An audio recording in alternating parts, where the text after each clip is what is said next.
بسم اللہ الرحمن الرحیم۔ السلام علیکم دوستوں، ایک بار پھر سے خوش آمدید۔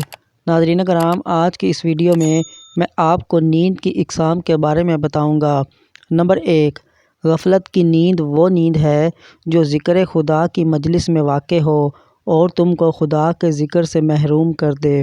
نمبر 2، لعنت کی نیند وہ ہے جو صبح کے وقت ہو اور بندے سے نماز قضا کر دے۔ نبی صلی اللہ علیہ وآلہ وسلم نے فرمایا، منافقین کے لیے سب سے زیادہ بھاری نمازیں نماز عشاء اور نماز فجر ہیں، لیکن اگر وہ یہ جانتے جو وہ رکھتے ہیں، یعنی ان نمازوں پر اجر کا ملنا، تو وہ ضرور نماز پڑھنے آتے، چاہے انہیں گھٹنوں کے بل آنا پڑے۔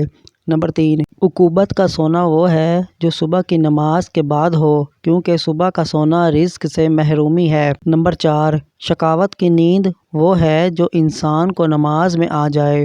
نمبر 5، راحت کی نیند چاشت کی نماز کے بعد قیلولہ کرنا ہے، اور یہ سنت بھی ہے۔ نمبر 6، رخصت کا سونا عشاء کی نماز کے بعد ہے۔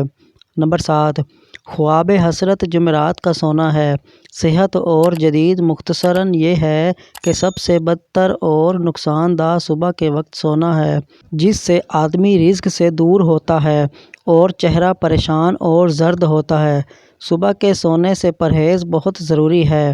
مسلم کی حدیث مبارکہ کا مفہوم ہے کہ صبح کے وقت میں اللہ نے برکت رکھی ہے، اور یہ بات مشاہدہ میں بھی آئی ہے کہ صبح کا 1 گھنٹہ لگا کر جو کام کیا جاتا ہے وہ سارا دن کرتے رہنے سے بھی نہیں ہوتا۔